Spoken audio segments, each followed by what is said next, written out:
এ পাশে কিটা করবে? এ পাশে ওয়াশারা মাছ করবে আর এই পাশে ধান। এই মাঝখান দিয়ে ভেড়ি দেবে? হ্যাঁ মাঝখান থেকে ভেড়ি না? বাসার এই সাইডে? হ্যাঁ বাসার এই ধারে আবার মাছ করবে, ওই ধারে ছাও তো। হুম। আর এই ধারে হলো ধান করবে উঁচু জায়গা।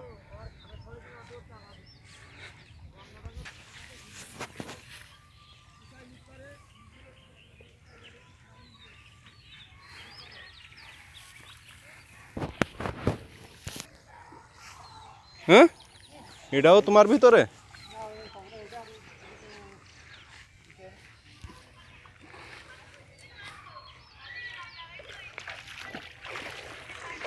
জল কোন জায়গাতে দিছে?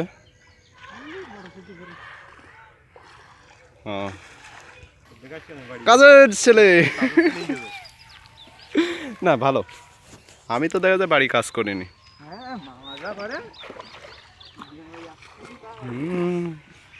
এইটাই তো দাদুর মন তোলা যায় না। আমি সারাদিন